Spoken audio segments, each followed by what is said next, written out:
স্বাগত বিসংলাপে। আমি আনোয়ার সাদি আপনাদের সঙ্গে আছি। আপনারা দেখছেন নিউজ 24। দর্শক, এই অনুষ্ঠানে আমরা অর্থনীতির নানা বিষয় নিয়ে আলোচনা করি। ব্যবসা বাণিজ্য, আমদানি রপ্তানি, বিশেষ করে ব্যবসা বাণিজ্যের নতুন নতুন প্রবণতা দেশে বিদেশে এবং ব্যবসার নতুন সুযোগ নিয়ে আমরা কথা বলি। নতুন বছর শুরু হয়েছে।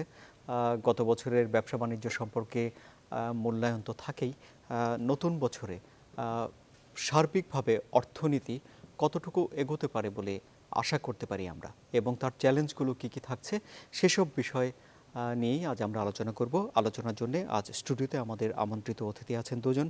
আমার সঙ্গে রয়েছেন জনাব গোলাম মঈনুদ্দিন, তিনি সহসভাপতি metropolitan chamber of commerce and industries. আপনাকে স্বাগত জানাচ্ছি আমাদের অনুষ্ঠানে। এবং আমাদের সঙ্গে রয়েছেন জনাব শহীদুল্লাহ আজিম, তিনি সাবেক সহসভাপতি বিজিএমইএ। দর্শক, আপনারাও এই অনুষ্ঠানে অংশ নিতে পারেন। আপনারা পর্দায় কিছু নাম্বার দেখানো হবে, সেই সব নাম্বারে ফোন করে আপনারা সরাসরি আমাদের অতিথিদের সঙ্গে কথা বলতে পারেন, প্রশ্ন করতে পারেন, কিংবা আপনাদের মতামত জানাতে পারেন। আলোচনা তাহলে শুরু করে আমি প্রথমেই জনাব শহীদুল্লাহ আজিম, আপনার কাছ থেকেই শুরু করি। 2016 সালে অর্থনীতির সবগুলো সূচকই মোটামুটি ভালো ছিল, শুধু শেষ দিকে এসে রেমিটেন্সের পরিমাণ একটু কমেছে, ব্যাংক খাতের কিছু অস্বস্তি ছিল। আগামী বছরে অর্থনীতি আরেকটু চাঙ্গা করার জন্য কী চ্যালেঞ্জ মোকাবিলা করতে হতে পারে বলে আপনি মনে করেন? আপনাকে ধন্যবাদ। জি, আমি আপনার সঙ্গে একমত। গত বছরে আমাদের অর্থনৈতিকভাবে সবগুলো সূচকই আমরা বেশ ভালো করেছি। আমাদের প্রবৃদ্ধি হয়েছে 7.11%, আমাদের রিজার্ভ $32 বিলিয়ন, এবং আমি একদিক দিয়ে আবার রেমিটেন্স আমার কমে গেছে, 15% রেমিটেন্স কম হয়েছে, লোক পাঠানোর সংখ্যা বেড়েছে। আমাদের রপ্তানি বেড়েছে। আমি বলবো সব দিক দিয়ে ভালো একটা বছর ছিল। কিন্তু এবছরে আমাদের অনেকগুলো চ্যালেঞ্জ আমাদের মোকাবেলা করতে হবে। আমরা এটা আভাস পাচ্ছি, যেমন ইউরোপিয়ান ইউনিয়নে আমাদের একটা মন্দা ভাব আছে, তারপর ব্রেক্সিটের একটা প্রভাব আছে, আমাদের সবচেয়ে বড় মার্কেট ইউএসএতে সরকার পরিবর্তনের ফলে, পরিবর্তনের ফলে তাদের বাণিজ্য নীতি কী হবে এটা অবজার্ভ করতে কয়েক মাস চলে যাবে। তো এদিক দিয়ে আমাদের রপ্তানি কিছু কমতে পারে। তো এই নিয়ে আমরা একটু শঙ্কিত। আর আমি বলবো যে আমাদের উন্নতি করতে হলে অন্যতম চ্যালেঞ্জ হলো আমাদের ব্যক্তিগত খাতে আমাদের কিন্তু বিনিয়োগ করতে হবে, এবং সেজন্য আমাদের প্রস্তুত করতে হবে বিনিয়োগ করার। আমাদের যে যা কিছু প্রয়োজন আছে, যেমন অবকাঠামোগত উন্নত করতে হবে, মানব সম্পদের উন্নয়ন করতে হবে। ব্যক্তিগত খাতে যদি বিনিয়োগ না আসে, তা আমি বলবো যে অর্থনীতিতে আমরা এবছর একটা বিপদেই পড়বো, কেননা আমাদের কর্মসংস্থান কম হবে, আমাদের প্রবৃদ্ধি কম হবে। তো আমি জয় দিতে চাই যে ব্যক্তিগত খাতে আমাদের বিনিয়োগটা বৃদ্ধি করার জন্য। জি, জনাব গোলাম মঈনুদ্দিন, বেসরকারি খাতে বিনিয়োগ যদি না বাড়ে তাহলে সেটি কি আমাদের জন্য বিপদের কারণ হয়ে উঠতে পারে? আপনাকে অনেক ধন্যবাদ আমাকে আজকে এখানে আমন্ত্রণ জানার জন্য। আপনাদেরকে দেখুন, বেসরকারি খাতের আমাদের বিনিয়োগ হতে হবে। বিনিয়োগ হতে হলে যারা এখন বিনিয়োগ করেছে তাদের আপনার বিনিয়োগের তাদের যে বিনিয়োগ করার ফলে তারা যে কোনো অসুবিধার সম্মুখীন হচ্ছে না, বা তারা যে তাদের কি অ্যাম্বাসেডর হিসাবে আমাদের সবাইকে দেখতে হবে।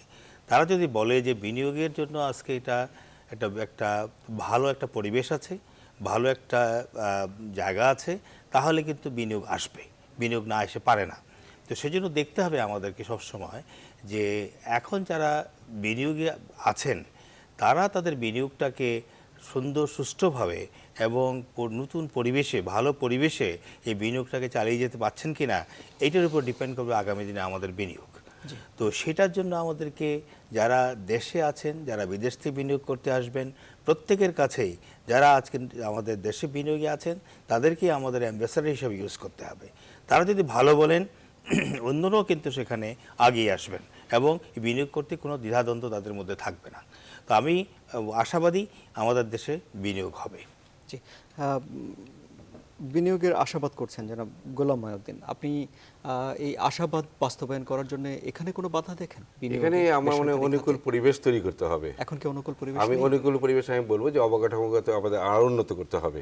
যেমন একটু বিশেষভাবে বলতে গেলে আমাদের জমির অপ্রতুলতা আছে, এটা আমাদের নজর দিতে হবে। কিন্তু দেখা যাচ্ছে অর্থনৈতিক অঞ্চল হয়েছে 100টির মতো 74টির, ওটা এখন মধ্যে কাজ শুরু হয়নি, কাজ শুরু হয়নি। এবং এটা হলে অর্থনীতি অঞ্চল যদি হয়, এটা একদিকে খুবই ভালো হবে, বিচ্ছিন্ন বিক্ষিপ্তভাবে ইন্ডাস্ট্রি গড়ে উঠবে না। যেখানে তাহলে দেখা যায় কি আমাদের গ্যাসের সংযোগ বা ইলেকট্রিসিটি সংযোগ সেটা অসুবিধা হয়ে যায়। একটা জায়গায় যদি হয় নির্দিষ্ট এলাকায়, তখন দেখবেন যে অনেকগুলো ইন্ডাস্ট্রি একটা নির্দিষ্ট জায়গায় গড়ে ওঠে। আর সেই জন্য আমাদের জ্বালানি খাত, আমি সেখানে একটু নজর দিতে চাই। সেখানে তাদের জ্বালানি খাত, আমাদের বিদ্যুতের ব্যাপারে আমাদেরকে আরও নজর দিতে হবে, এগুলো উৎপাদনের ক্ষমতা বৃদ্ধি করতে হবে। তা আমি যদি একটা যে ব্যবসায়ী উদ্যোক্তা আছে চিন্তা করবে বিনিয়োগ করার আগে যে আমি এই জিনিসগুলো সাপোর্টগুলো আমি পাবো কি না। যেমন আমাদের জ্বালানি খাতে তাদের নতুন ভালো পলিসি করতে হবে, ওয়ান স্টপ সার্ভিস করতে হবে। আর আমাদের অবকাঠামোভাবে আমাদের চট্টগ্রামে আসা যাওয়ার রাস্তা যদিও এখন 4 লেন হয়েছে, সেটাকে আরও বৃদ্ধি করতে হবে। আমি বলবো যে এইসব যদি আমরা করতে পারি, তখন যারা উদ্যোক্তা যারা আছে তারা উৎসাহিত হবেন, তখনই তারা বিনিয়োগ করবেন। এবং উনি যে কথাটা বলছেন আমি ওনার সঙ্গে একমত যে আমাদেরকে ওই যারা বিনিয়োগ অলরেডি যারা করেছে তাদের অবস্থা কি এটাতে আমাদের দেখতে হবে। তারা যদি সন্তোষ প্রকাশ করে, আমরা বলবো না, অবশ্যই আমাদের একটা ভালো জায়গা আছে, আমরা বিনিয়োগ করতে পারি। কিন্তু গত বছরে আপনি দেখবেন জানার উপায় কি? জরিপ, সেমিনার, ব্যবসায়ীদের কাছে যাওয়া, ব্যবসায়ীদের 1-to-1 আমরা যারা বিনিয়োগ করি, যারা ব্যবসায়ী উদ্যোক্তা যারা আছে তাদের অ্যাসোসিয়েশন আছে, তাদের ব্যক্তিগত আমাদের পরিচয় আছে, তাদের সঙ্গে আমরা আলাপ করতে পারি। এবং আপনি দেখবেন গত বছর আমাদের এখানে $2.48 বিলিয়ন বিদেশি বিনিয়োগ এসছে। তারা কি অবস্থায় আছে, তাদের ব্যাপারটা দেখার ব্যাপার আছে। তারা আরো উৎসাহিত বোধ করছে কিনা, তাহলে দেখা যাবে আরো তাহলে বিদেশি বিনিয়োগ আমাদের কাছে আসবে। তো বিনিয়োগের কোনো বিকল্প নেই। জি, জনাব গোলাম মাইনুদ্দিন, বিদেশি বিনিয়োগ গেলে আমাদের দেশের ভেতরে বেসরকারি খাতে বিনিয়োগ বাড়বে, নাকি দেশের ভেতরে বেসরকারি খাতে লোকজন বিনিয়োগ করা শুরু করলে বিদেশি বিনিয়োগ আরো আসবে? কি মনে হয় আপনার? প্রথম আমাদের দেশের যারা বিনিয়োগ করছেন ওনারাই কিন্তু আমাদের বাইরে বিশ্বে খবরটা ছড়িয়ে দেবেন যে এই দেশে বিনিয়োগের একটা পরিবেশ এখন চলছে এবং আপনারা আসেন, বিনিয়োগ করতে আসেন। আর বিনিয়োগ যদি বিদেশি বিনিয়োগকে করতে গেলে তারা অনেকগুলি চিন্তাভাবনা তারা করবে, তাদের মধ্যে চিন্তার ভাবনা আসবে। সেখানে আমাদের বোধহয় মার্কেটিংয়ের একটা বিরাট একটা রোল আমাদেরকে প্লে করতে হবে। কারা সরকারের থেকে এটা করবেন আমি জানি না, কিন্তু কথা হচ্ছে আমাদের নির্দিষ্ট করে কিছু কিছু যদি আমরা টার্গেট করে কিছু কিছু বিনিয়োগকারীর কাছে চলে যেতে পারি, তাদেরকে যদি আমাদের দেশে এনে বিনিয়োগের জন্য আমরা তাদেরকে আমরা সংযুক্ত করতে পারি, এবং দেশের মধ্যেও যারা বিনিয়োগের করার জন্য ইচ্ছা আছে কিন্তু তাদের হয়তো মনের ভাব যায় জেনে তাদেরকে যদি আমরা বিনিয়োগের জন্য উদ্বুদ্ধ করতে পারি, তাহলে কিন্তু দুই দিক থেকে কিন্তু আমাদের আসতে হবে। কাদেরকে গুরুত্ব দিতে বলছেন আপনারা? বিদেশিদেরকে, বিদেশের সরকারকে, নাকি এনআরবি যারা যারা বিদেশি এনআরবি বলবো আমি বলবো না, যারা বিদেশি বিনিয়োগ করার জন্য ধরেন বিভিন্ন কোম্পানি আছে যারা হয়তো অপেক্ষা করছে এখানে আসার জন্য। এখানে হয়তো তাদের যেমন জাপানে সানসেট ইন্ডাস্ট্রি, যারা যেগুলি এখন আপনার লোকের অভাবে হয়তো করতে পারছে না, সেই সমস্ত ইন্ডাস্ট্রি তাইওয়ান থেকে হতে পারে, জাপান থেকে হতে পারে, বা যে সমস্ত দেশে কস্ট বেড়ে গেছে তাদেরকে যদি আমরা এখানে রিলোকেট করাতে পারি, তাদেরকে চিন্তা করে যদি মানে চীন +1 যে আছে জি ওদেরকে যদি আমরা নিয়ে আসতে পারি, এখন চীন +1 কিন্তু সকলেই তাকাচ্ছে, কারণ চীনের এখন আস্তে আস্তে প্রতি বছরই তাদের ওয়েজেস বেড়ে যাবে। সেখানে অ্যাজ এ রেজাল্ট অফ চীন আগামী দিনে হয়তো কম্পিটিশনে একটুখানি পিছিয়ে পড়তে পারে, হলেও ওরা ইনফ্রাস্ট্রাকচার ডেভেলপমেন্ট করে ফেলেছে, এবং ইনফ্রাস্ট্রাকচার যখন ডেভেলপমেন্ট করেছে তখন সেখানে বিনিয়োগটা থাকবে। কিন্তু তারপরেও পৃথিবীর চাহিদা কিন্তু বাড়তে থাকবে। এই চাহিদা বাড়ার সাথে সাথে যেটুকু থাকবে, নতুন নতুন যেগুলি আসবে সেগুলি চীনে না যে হয়তো আমাদের কাছেও আসতে পারে। আর বাকি যেগুলি ধরেন আমাদের এখানে সবচেয়ে বড় সমস্যা ছিল আমাদের বিদ্যুৎ ছাড়া কোনো ইন্ডাস্ট্রি হতে পারে না, এটা তো আমাদের চিন্তা করতেই হবে। বিদ্যুতের আমাদের যে অভাব ছিল, সে অভাবে এই বর্তমান সরকার এই বিদ্যুতের উপর সবচেয়ে বেশি গুরুত্ব দিয়েছে। এই গুরুত্ব দেওয়ার ফলে দেখা যাচ্ছে যে বিদ্যুতের এখন আমাদের প্রোডাকশনটা হয়েছে, কিন্তু সঞ্চালনের ভিতরে এখন কিছু অসুবিধা রয়ে গেছে। সেটাও আমাদের এখন প্রায়োরিটি বেসিসে আগাচ্ছে, এবং আমরা যারাই আসবে তারা যেন ইমিডিয়েটলি বিদ্যুৎ পায়, এবং বিদ্যুতের জন্য যেন তাদের দৌড়াদৌড়ি করতে না হয়, সেগুলিকে আমাদের মাথায় রেখে আমরা বিনিয়োগকারীদেরকে আমাদের আহ্বান করতে হবে। তাহলে গ্যাসের বিষয়টা কিভাবে সুরাহা হবে? এটি তো ন্যাচারাল, এটা তো আর উৎপাদনের সুযোগ নেই। হ্যাঁ, আপনি ভালো একটা পয়েন্ট এনেছেন। দেখেন, পৃথিবীতে অনেক দেশই আছে যারা হয়তো গ্যাস ছাড়াও কিন্তু যে তাদের ইন্ডাস্ট্রিকে তারা সার্ভাইভ করেছে। সেই জন্য আমরা নতুন নতুন টেকনোলজি আমাদের খুঁজতে হবে। আমরা খুঁজে সেই নতুন টেকনোলজি আমরা বের করে নিয়ে আসবো। সেই গ্যাসের বিকল্প আমাদেরকে খুঁজে, গ্যাস কিন্তু আমাদের আনলিমিটেড নাই, আমাদের লিমিটেড পরিমাণ গ্যাস আছে। এখন গ্যাসের জন্য যদি আমরা সবাই চিন্তা করি যে না আমাদের দেশে আর কোনো রকম আমরা ইনভেস্টমেন্টে যাব না, তাহলে কিন্তু বোধহয় সেটাও বোধহয় ঠিক হবে না। তাহলে আমাদেরকে চিন্তা করতে হবে গ্যাস বিকল্প গ্যাস হিসাবে অন্য কিভাবে আমরা এই গ্যাসের এই বিকল্পটাকে আমরা উদ্ভাবন করব এবং সেইভাবে আমাদের ইন্ডাস্ট্রিটাকে আমাদের প্ল্যানিং প্রসেসের মধ্যে আমরা নিয়ে আসবো। জি, কি বলেন জনাব শহীদুল্লাহ আজিম, বিকল্প জ্বালানি শিল্প খাতের জন্য? আমি এখানে প্রথমে বলতে চাই গ্যাসের ডিস্ট্রিবিউশনটা, যেখানে অগ্রাধিকার ভিত্তিতে যেখানে শিল্পে আমাদের প্রয়োজন বেশি, সেই ডিস্ট্রিবিউশনটা কীভাবে হবে, ডিস্ট্রিবিউশন পলিসিটা আবার তৈরি করতে হবে। দেখেন আপনার বাসা বাড়িতে আমাদের 42% আমাদের যে গ্যাস আছে তার বাসা বাড়িতে চলে যায় 42%। আমাদের শিল্প খাতে আসে প্রায় 15-17% আমাদের টেক্সটাইল সেক্টরে। তো এইটা আপনি যে ডিস্ট্রিবিউশন প্রপার করতে পারেন, অগ্রাধিকার ভিত্তিতে করেন, বাসাবাড়ির গ্যাসটা বিশ্বে উনি যে কথাটা বললেন, সব দেশে কিন্তু আমাদের মধ্যে ন্যাচারাল গ্যাস নেই, তারা কিন্তু চলছে। তো সেভাবে আমরা বিকল্প হিসেবে এলএনজি টার্মিনাল হতে পারে আমাদের দেশের ইন্ডাস্ট্রির জন্য। তারপর আমাদের বাসাবাড়িতে যে এলপিজি গ্যাস আমরা ইউজ করতে পারি, এই গ্যাসটা যদি আমরা শিল্পকে এখানে দিতে পারি, তাহলে দেখবেন আমাদের অনেক কর্মসংস্থান হবে, আমাদের অর্থনৈতিক প্রবৃদ্ধি বাড়বে। এই ডিস্ট্রিবিউশনটা নীতিমালা তৈরি করাটা, এই দৃষ্টিভঙ্গিটা পরিবর্তন করা আমার মনে হয় এটা অন্যতম প্রধান কাজ হবে এখন। কিন্তু আমাদের সীমিত আমাদের গ্যাস আছে, যেটাকে ডিস্ট্রিবিউশন প্রপার যদি হয় তাহলে আমরা অনেক এগোতে পারবো। আর এলএনজি টার্মিনাল পরবর্তীকালে আমাদের যেতে হবে, যেটা মনে হয় সরকার ইতিমধ্যে কাজ করছে। সে এলএনজি দিয়ে আমাদের ইন্ডাস্ট্রিগুলো করতে হবে, যদিও সেটা খুব ব্যয়বহুল হবে, আমাদের প্রোডাকশন কস্ট বেড়ে যাবে, কিন্তু ইন্ডাস্ট্রি কিন্তু থেমে থাকবে না, ইন্ডাস্ট্রি তো এগিয়ে যাবে। তাহলে কি যদি কস্ট অফ ডুইং বিজনেস বেড়ে যায়, তাহলে আমরা কি বিশ্ববাজারে প্রতিযোগিতায় নামতে পারবো? হ্যাঁ, বিশ্ববাজারে আপনি দেখবেন যে অন্যান্য দেশ যেগুলো আছে যাদের ন্যাচারাল গ্যাস যাদের নেই, তারা কিন্তু ঠিকই আছে। তা আমাদের প্রতিযোগিতা করি টিকতে হবে। বিশ্ববাজারে শুধু গ্যাসের একটা ব্যাপার না, অন্যান্য ব্যাপার আছে যে আমাদের সেগুলো যদি আমরা সহনীয় পর্যায়ে নিয়ে আসতে পারি, আমাদের প্রোডাকশন কস্ট যদি আমরা অন্যান্য প্রতিদিন দেশের সঙ্গে আমরা সমানভাবে যেতে পারি, তাহলে কিন্তু হবে, তাহলে আমরা পারবো। অনেক সময় দেখা যাবে যে আমাদের শুধু উৎপাদন খরচ বেড়ে যায়, শুধু গ্যাসের ব্যাপার না, অনেকগুলো ব্যাপারে আমাদের উৎপাদন খরচ বেড়ে যায়। সেইগুলো ব্যাপারে আমাদেরকে অ্যাড্রেস করতে হবে, যেগুলো আমরা একটা প্রতিদ্বন্দ্ব ভাবমূলক অন্য দেশের সঙ্গে আমরা এগিয়ে যেতে পারি। জি, আমরা একটা ছোট্ট একটা বিরতি নিতে পারি। আচ্ছা, আমরা আলোচনা করছি অর্থনীতির চ্যালেঞ্জ বিষয়ে। আমাদের সঙ্গে এই মুহূর্তে স্টুডিওতে আছেন metropolitan chamber of commerce and ইন্ডাস্ট্রিজের সহসভাপতি জনাব গোলাম মাইনুদ্দিন, এবং আছেন বিজিএমই এর সাবেক সহসভাপতি জনাব শহীদুল্লাহ আজিম। আমরা একটা বিরতি নিচ্ছি এবং আশা করছি বিরতির পর আমাদের সঙ্গে অর্থ ও পরিকল্পনা মন্ত্রণালয়ের মাননীয় প্রতিমন্ত্রী এম এ মান্নান এমপি আমাদের সঙ্গে যোগ দেবেন। দর্শক, আমাদের সঙ্গে থাকুন, নিচ্ছি বিরতি।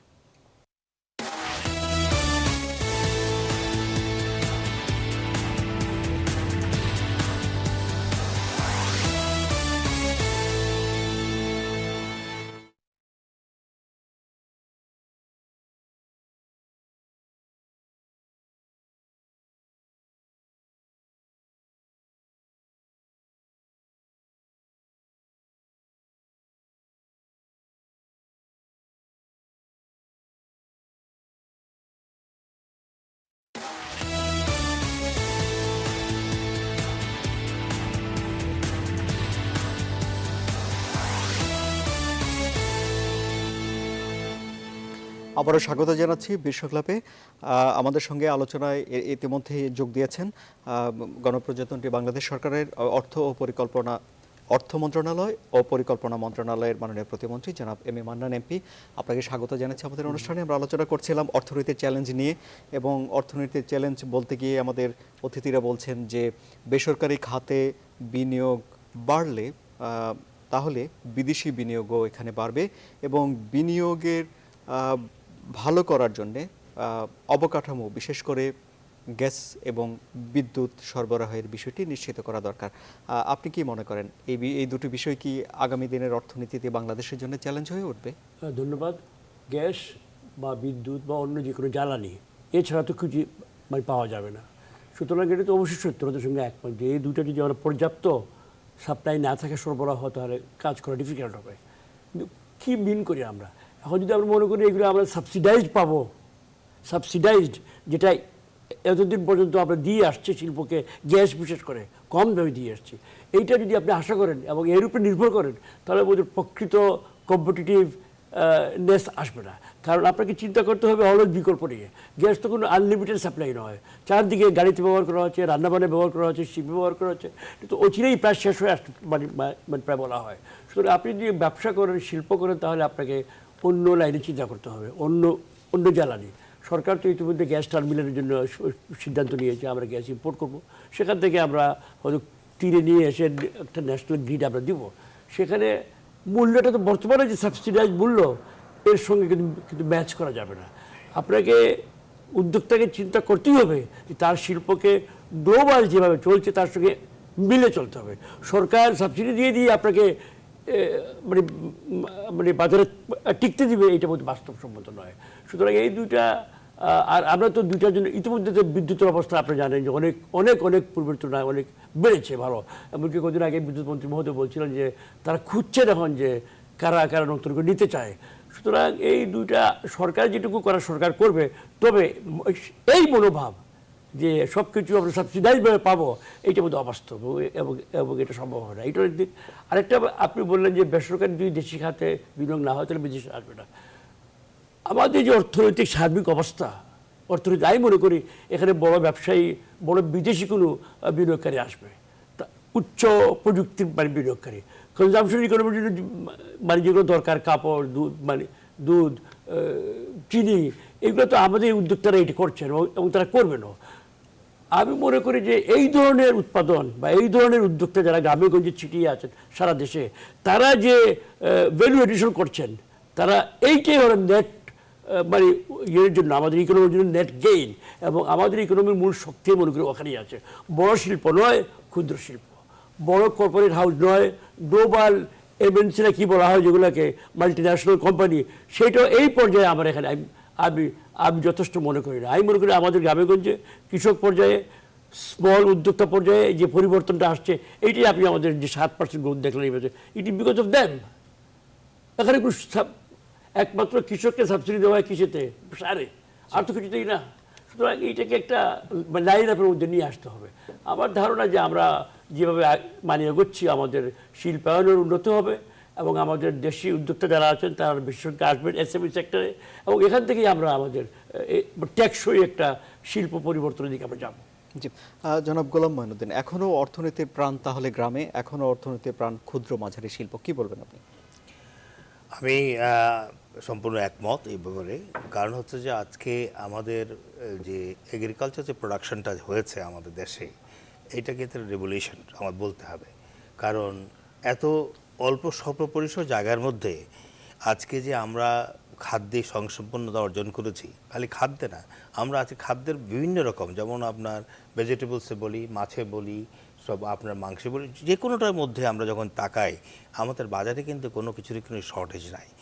যেটা এখন একটা প্রবলেম হচ্ছে যে যেটা আসছে সেটা বারে বারে, সেটা কৃষক ন্যায্য দাম পাচ্ছে কিনা। কৃষককে আমাদের ন্যায্য দাম আমাদের দেওয়ার একটা বন্দোবস্ত আমাদের করতেই হবে, যে কোনো মেকানিজমে হোক না কেন সেটাকে আমাদের আনতে হবে। কারণ উৎপাদন করার পরে উৎপাদন পণ্যের উপরে যদি তার লাভ না হয়, তাহলে সে সেখান থেকে তার মুখটা ফিরিয়ে নেবে। সেটা কিন্তু আমাদের জন্য কোনো অবস্থাতেই আমাদের জন্য সেটা ভালো হবে না। যেমন আমি ছোটো বলছি, আজকে আমাদের নর্থ বেঙ্গলে অনেক ভেজিটেবলস হয়, এগুলি আসতে গেলে শত ট্রাক আসে। এই শত ট্রাক যখন আসে, এই টাঙ্গাইলের রোডটা পুরোটা জাম হয়ে যায়, তারপরে দাম বেড়ে যায়, যে ভোক্তার কাছে যখন এটা পৌঁছে অনেক গুণ দাম বেড়ে যায়। আমরা কি একটু বিকল্প চিন্তা আমরা করতে পারি কি না?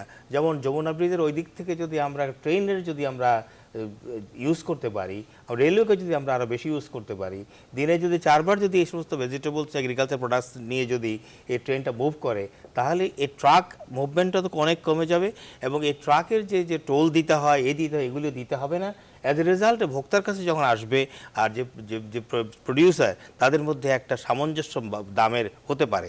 তো আমাদের একটু বিকল্প চিন্তাটা কিন্তু আগের মতো না করে একটু চিন্তার মধ্যে পরিবর্তন আমাদের আনতে হবে। কিভাবে এই মার্কেটিংটা করা যায়, কিভাবে আমরা ভোক্তাকে যে প্রডিউসারকে আমরা এগ্রিকালচার প্রডিউসারকে আমরা আরেকটু দাম দিতে পারবো, তারা যেন এটা উৎসাহিত হয় এবং তারা যেন আগামী দিনে আরও প্রোডাকশন করার জন্য তাদের মধ্যে একটা জাগে। এবং আজকে আমাদের চিন্তা করতে হবে এইটাও, যদি আমরা ভালো এগ্রিকালচার প্রোডাকশন করতে পারি হয়তো বা আমরা সেটা তো একটা এক্সপোর্টের একটা ডাইভার্সিফিকেশন আমরা চলে যেতে পারবো, সেখানে আমরা ভ্যালু এডিশন করতে পারবো। এই সমস্ত মাথায় রেখে কিন্তু আমাদের পরিকল্পনা নিতে হবে। আমাদের পরিকল্পনা উনি অর্থনীতির উপর দুইটাই দেখছেন, অতএব ওনার শিওর উনি রেখে চিন্তাভাবনা করবেন এবং এটা নিশ্চয়ই এটা ওনার রূপরেখা দেবেন। জি, কিন্তু জনাব শহীদুল্লাহ আজিম, নানান কারণে কৃষি জমি কমছে।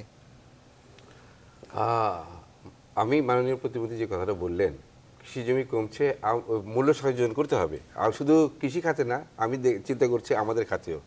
আমরা কিন্তু একসময় আমাদের ইন্ডাস্ট্রি শুরু করেছে আরএমজি এক্সপোর্ট একেবারে বেসিক আইটেম দিয়ে। এখন আমরা শুধু বেসিক আইটেম করি না, এখন অনেক মূল্য সংযোজন হয়েছে। আগে এক জোড়া জিন্সের প্যান্টে $5 থাকতো, আমরা করতাম। এখন সেই প্যান্টই আমরা এখন $16-17 আমরা এক্সপোর্ট করতে পারি। সেখানে অনেকগুলো মূল্য সংযোজন হয়, যেমন আমাদের এমব্রয়ডারি হয়, তারপরে আমরা এটাকে বিভিন্ন ওয়াশিং করি। তো ভ্যালু অ্যাডিশন করতে হবে, কিন্তু আমাদের সীমাবদ্ধতা আছে। আমাদের গ্যাস, এনার্জি সব আমাদের মানতে হবে সেই জিনিসটা। সেইটা যদি খরচ করে বসে থাকি যে বেসিক জিনিস নিয়ে, তাহলে কিন্তু আমাদের দেশের উন্নতি হবে না। তো মূল্য সংযোজন, আমরা কৃষিখাত বলেন, আমাদের আরএমজি প্রোডাক্ট বলেন, যেগুলো আমরা এক্সপোর্ট করছি, সব ব্যাপারেই আমাদেরকে আরও একটু বেশি চিন্তা ভাবনা করতে হবে। কেননা ক্ষণে ক্ষণে কিন্তু আমার দিনে দিনে আমাদের এই প্রাকৃতিক যে আমাদের সুযোগ সুবিধাগুলো আছে আস্তে আস্তে কিন্তু কমে যাচ্ছে। তো আমি মাথায় রাখতে হবে, আমি এত ভালো মূল্যবান জিনিসগুলো আমি নষ্ট না করে ফেলে আমি যদি মূল্য সংযোজন যদি এগোই, আমি এখন বেসিক আইটেম না করে আমি যদি স্যুট তৈরি করি আমাদের দেশে, আমাদের অনেক এখন দেখবেন যে আমাদের আরএমজি সেক্টরে আমাদের কোয়ান্টিটি পরিমাণ কমে গেছে, কিন্তু আমাদের অ্যামাউন্ট বেড়ে গেছে। কারণটা হলো আমরা এখন $5-7 কাজ করি না। আমরা আমাদের একটা এফওবি প্রাইস এখন $16, $17, $18 হয়। তো আমরা এইভাবে চিন্তা ভাবনা, একটা স্যুটের একটা এফওবি প্রাইস হয় $100, $80, $100। তো আমাদের চিন্তা ভাবনা করতে হবে, সেগুলো আমাদের আবার যোগ করতে হবে আমাদের সাথে। মাননীয় প্রতিমন্ত্রী, তাহলে বিনিয়োগের কথা তো অনেক আলোচনা হলো, রপ্তানির বিষয়ে একটু কথা বলি। দেশের বাইরে পণ্য পাঠিয়ে বিক্রি করাতে আমরা তৈরি পোশাক খাতে অনেক ভালো করেছে বাংলাদেশ, কোনো সন্দেহ নেই। এবছর সরকার চামড়াজাত পণ্যকে বর্ষপণ্য ঘোষণা করেছে, অর্থাৎ এই সেক্টরেও সরকার গুরুত্ব দিয়েছে, সেটি বোঝা গেল, বার্তা পরিষ্কার। কিন্তু এরপরে যদি খুব বেশি পণ্য খুঁজে পাওয়া যায় না যা তৈরি পোশাক খাতের মতো এত ভালো করেছে, তো রপ্তানিতে আমাদের পণ্যের সংখ্যা অনেক, ভালো করার সংখ্যা কেন কম? ডাইভার্সিফিকেশন, এবং এটা এই পর্যায়ে হয়তো হচ্ছে না, কিন্তু হতে বাধ্য। উনি যেটা বললেন যে আগে আমরা লোয়ার এন্ডে ছিলাম কাপড়ে, এখন আমরা আস্তে আস্তে আপার এন্ডে মুভ করেছি। অন্যান্য শিল্পে তাই হবে। কখনো কি আমরা চিন্তা করেছিলাম যে আমাদের তৈরি ওষুধ জার্মানি, ইউকে, আমেরিকার মতো মানে বাজারে যাবে? অত্যন্ত হাই এন্ডের বাজার আমরা গেছি, এবং এটা খুবই আনন্দ, এবং এটা বাড়ছে। আমরা মানে ফ্রোজেন ফুড, এটা নতুন আইটেম আসতেছে, কিন্তু প্যাকেজ ফুড, ফ্রোজেন ফুড, মাছ ছিল এতদিন, এখন বিস্কিট বানিয়ে মানে বিস্কিট, চানাচুর, নানা ধরনের জিনিস তৈরি হচ্ছে, যাচ্ছে। সুতরাং আমি এখানে মনে করি না যে আমাদের ডাইভার্সিফিকেশন রাস্তা বন্ধ হয়ে গেছে। ডাইভার্সিফিকেশন ইন্টারনালি হবে, ওনারাই করবেন। সরকার তো অ্যাকচুয়ালি হোল ইকোনমিটা প্রাইভেট সেক্টরের হাতে, আমরা খালি সহায়ক। ওনারা বলবেন যে এইখানে বাধা, আমরা এটা বাধা সরাবার চেষ্টা করব। কিন্তু উদ্যোক্তা ওনারাই মানে ওনাদের একটা মানে ইন্ডিয়াতে কী বলে লাইসেন্স রাজ, সকল কিন্তু একসময় লাইসেন্স নিয়ে করতে হতো। আমরাও কিন্তু লাইসেন্স যখন নেই, ফুল ফ্রিডম আছে ওনাদের, আমরা উইল অনলি হেল্প দেম। সুতরাং ওনাদের সঙ্গে যে আমাদের যে সম্পর্ক আছে, ডায়ালগটা চলছে, তারপরে আমাদের ইকোনমিতে ডাইভার্সিফিকেশন আসবে। তারপরে আমি ভয় পাচ্ছি না যে আমাদের সিঙ্গেল আইটেম, যেটা এখন বললেন কাপড়, ওর উপরে আমাদের নির্ভর করতে হবে না, অন্য অন্য আইটেমগুলো আসছে। আইসিটির একটা আসবে, কম্পিউটার যে ফিল্ড, এখানেও আসবে। আর সবচেয়ে বড় উৎপাদন যেটা আমাদের ছিল মানুষ উৎপাদন বলি, সেটাকে আমরা এই এক্সট্রা লেবারকে আমরা বিদেশে পাঠাতে পারছি, ভালো কাজ। এইটা একটা আইটেম, সেটার সঙ্গে যদি আমরা এদের স্কিলটা একটু ডেভেলপ করতে পারি, একটু সামান্য ট্রেনিং দিতে পারি, তো তারা ভালো বেতন ভাতা পাইয়ে পাবে। সার্বিকভাবে এইটা একটা চলমান ক্রিয়া, কোনো পয়েন্টে দাঁড়িয়ে আপনি জাজমেন্ট করতে পারবেন না, হোল জিনিসটা আপনাকে দেখতে হবে। জি, মানুষের কথা যেহেতু এলোই, সেক্ষেত্রে ডেমোগ্রাফিক ডিভিডেন্ড এখন পাওয়ার একটা সুযোগ বাংলাদেশের আছে। এই ডিভিডেন্ড পাওয়ার জন্য যা যা পরিকল্পনা করা দরকার, সরকার কি তার যথাযথ পরিকল্পনা করেছে, নাকি কিছুদিন পর দেখা যাবে যে যা আমরা সুযোগ পেতাম সেটি গলার ফাঁস হয়ে গেছে? ওয়েল, ফিউচার নিয়ে কথা হচ্ছে, কিন্তু ফিউচার নিয়ে জি, future। কি পেতে পারে, কি পেতে পারে। সুতরাং লাইকলি যে আপনি 100% সাকসেসফুল নাও হতে পারেন। সরকার এখানে কি করবে? সরকার যেমন অবকাঠামো নির্মাণ, বিশাল বিশাল প্রকল্প আমরা হাতে নিয়েছি। আমরা মেডিকেল কলেজ বেশি স্থাপন করছি, টেকনিক্যাল ইউনিভার্সিটি আমরা অনেকগুলো স্থাপন করেছি, কিন্তু রাতারাতি ফল পাবো না। এর মাধ্যমে আমাদের মানুষজনদের যে কোয়ালিটি রেইজ হবে, তার ফলে তাদের যার যার ক্ষেত্রে সব ভূমিকা রাখতে পারবে। সুতরাং এইটা একটা কন্টিনিউয়াস প্রসেস। আপনি একটা আইটেম হাতে নিয়ে যদি জাজ করেন তাহলে ভুল হবে। সুতরাং আমি মনে করি যে আমরা যে পথে করছি, যদি আমাদের ধারাবাহিকতাটা থাকে, that is very important. If you continue নাকি আগের মতো আবার জ্বালাও পোড়াও ঘেরাও বন্ধ করে দাও, করবো না, খাবো না, যাবো না, then will be back to square one.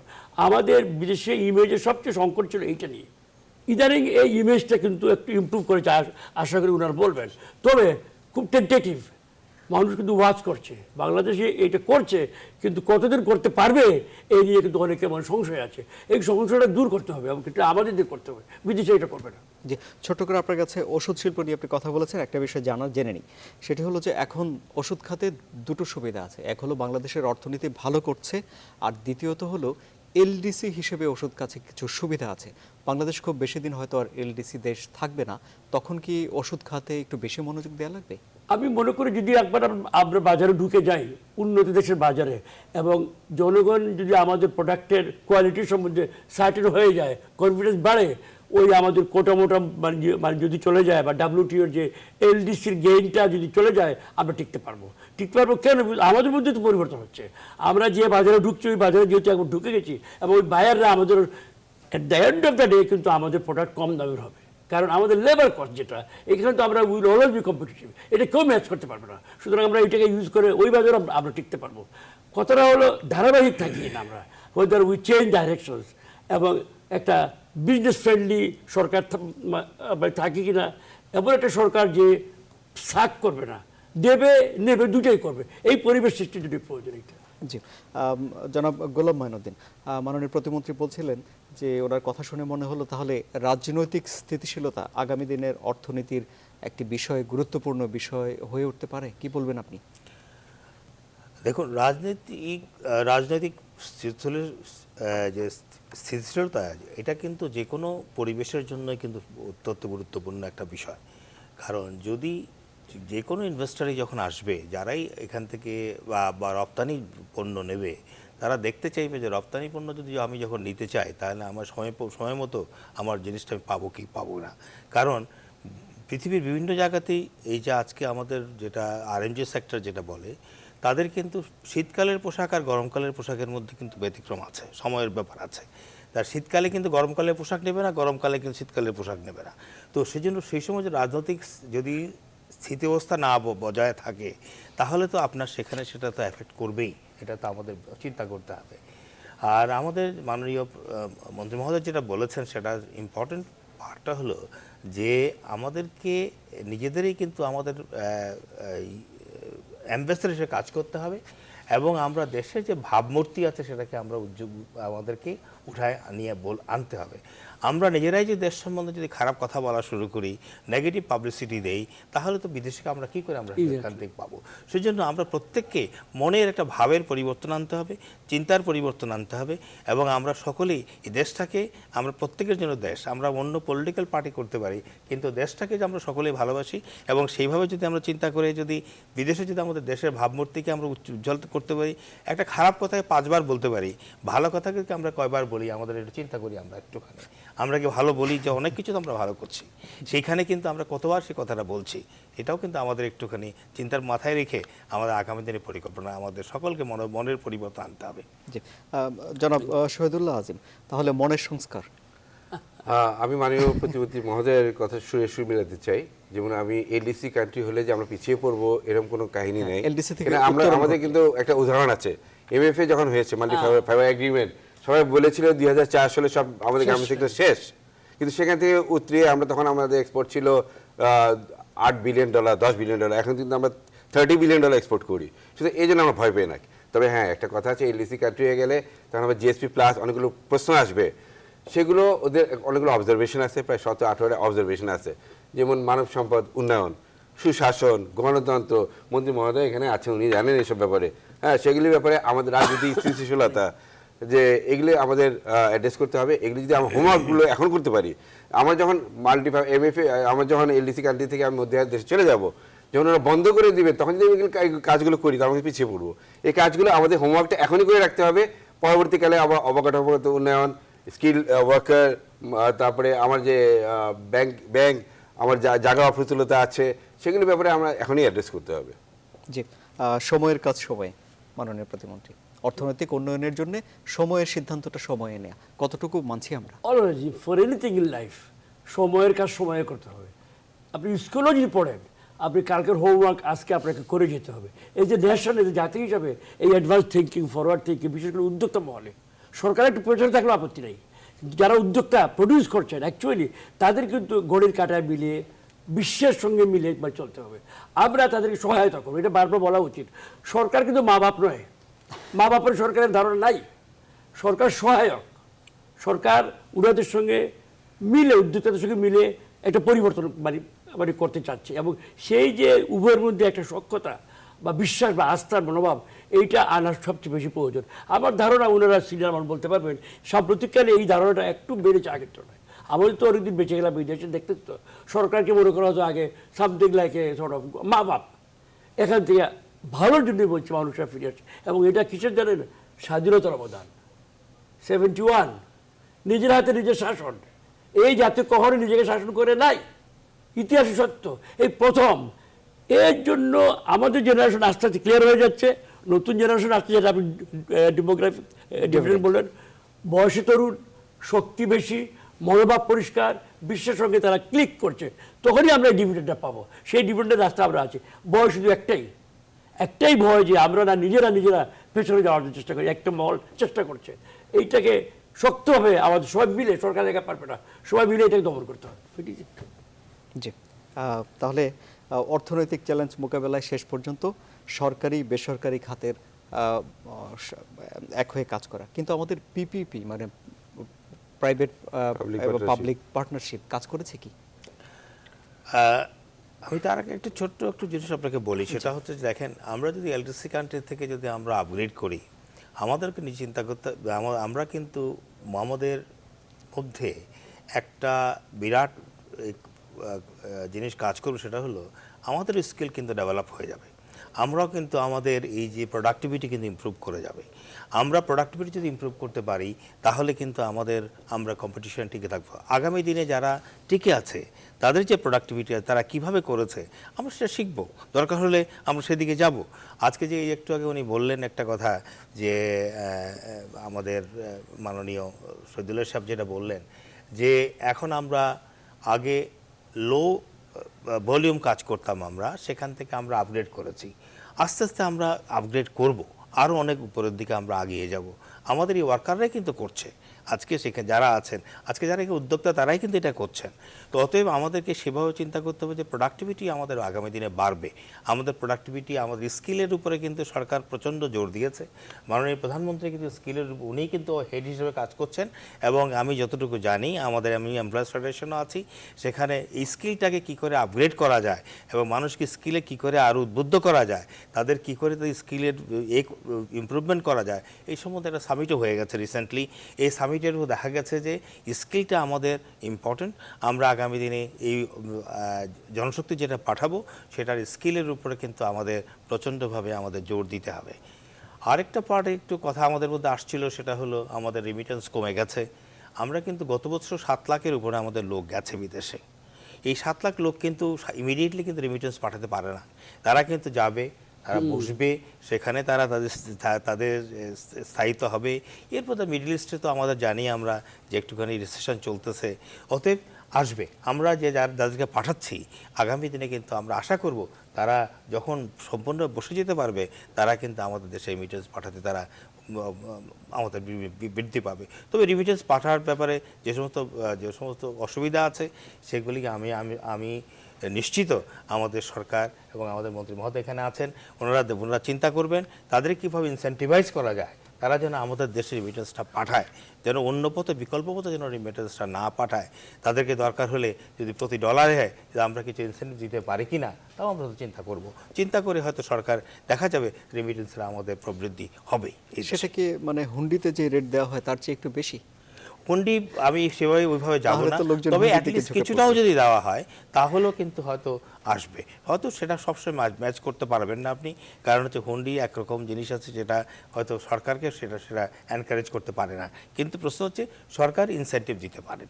পৃথিবীর সব জায়গায় এটা দেওয়া হয় জি এইভাবেই। জি জনাব শহীদুল আজিম, তাহলে দক্ষতা তৈরি, স্কিল জনগোষ্ঠী তৈরির প্রশ্ন যেহেতু এলো, এর দায়িত্বটা কে নেবে আসলে? উদ্যোক্তা তার প্রয়োজনীয় জনবল তৈরি করে নেবে, মানুষ তো আছে দেশে, নাকি সরকার জনবল তৈরি করে এটা নেবে? উভয়কেই করতে হবে।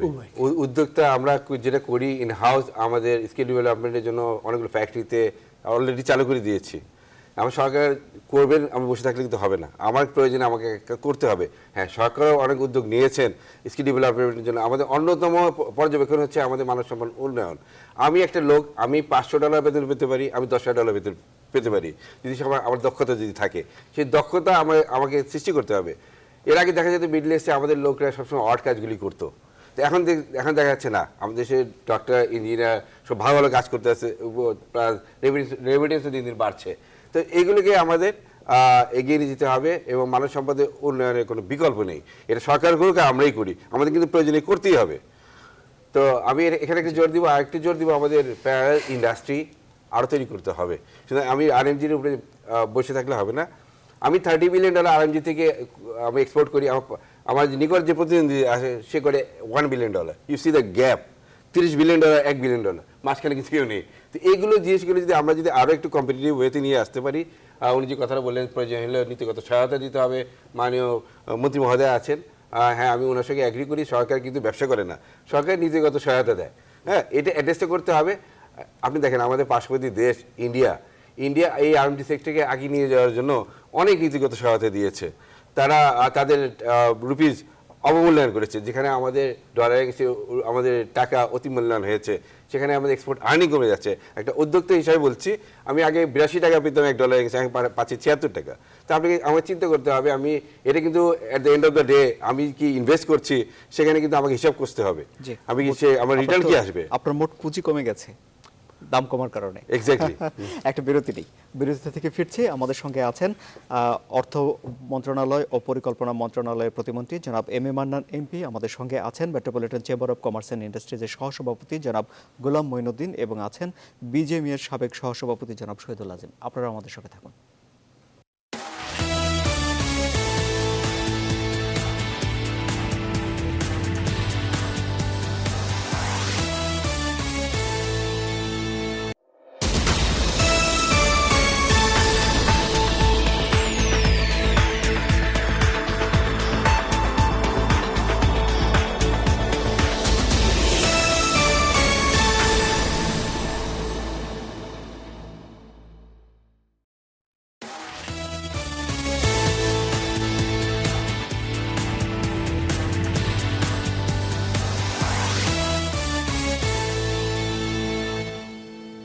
স্বাগত বিসংলাপে। আমরা চট করে একটু বার্তাকক্ষে যেতে চাই এবং সেখানে ঢাকা স্টক এক্সচেঞ্জের লেনদেনের সবশেষ খবর হাবিব আফরোজের কাছ থেকে জেনে নেব।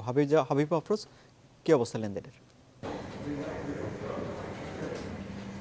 ধন্যবাদ সাদি। আপনার মাধ্যমে দর্শকদের জানিয়ে রাখছি যে আজ কিন্তু সপ্তাহের তৃতীয় কার্যদিবসে ঢাকা স্টক এক্সচেঞ্জে এখন পর্যন্ত সূচকের ঊর্ধ্বমুখী প্রবণতার মধ্য দিয়ে লেনদেন কার্যক্রম পরিচালিত হচ্ছে। তবে একটি ইন্ডেক্সটি কিন্তু এখন পর্যন্ত সূচক অপরিবর্তিত থেকে অবস্থান করছে। আমরা যদি এই মুহূর্তে দেখি ঢাকা স্টক এক্সচেঞ্জের প্রধান যে সূচকটি DSEX, সেটি কিন্তু এখন পর্যন্ত 6 পয়েন্ট বেড়ে অবস্থান করছে 5125 পয়েন্টে। এছাড়া যেমনটি বলছিলাম, DSEX অপর ইন্ডেক্সটি কিন্তু অপরিবর্তিত থেকে অবস্থান করছে 1210 পয়েন্টে। এদিকে এখন পর্যন্ত DS30 ইন্ডেক্সটি 5 পয়েন্ট বেড়ে অবস্থান করছে 1847 পয়েন্টে। আজ ঢাকা স্টক এক্সচেঞ্জের লেনদেনে কিছুটা স্থলগতি রয়েছে। এখন পর্যন্ত লেনদেন হয়েছে 596 কোটি টাকা। লেনদেন হওয়া কোম্পানিগুলোর মধ্যে দর বেড়েছে 128টির, দর কমেছে 161টির এবং অপরিবর্তিত রয়েছে কিন্তু 28টি কোম্পানির দর। এছাড়া টপ ট্রেডের তালিকায় থাকা কোম্পানিগুলোর মধ্যে ঢাকা স্টক এক্সচেঞ্জে শুরুতে রয়েছে Bangladesh export import company limited, দ্বিতীয় অবস্থানে রয়েছে Dhaka electric supply company limited, তৃতীয় অবস্থানে রয়েছে ফার কেমিক্যাল ইন্ডাস্ট্রিজ লিমিটেড, চতুর্থ এবং পঞ্চম অবস্থানে রয়েছে বাংলাদেশ বিল্ডিং সিস্টেমস লিমিটেড এবং দরিন পাওয়ার জেনারেশন লিমিটেড। তো এই ছিল আমার কাছে থাকা ঢাকা স্টক এক্সচেঞ্জের আজকে শেয়ার বাজারের সবশেষ খবরাখবর।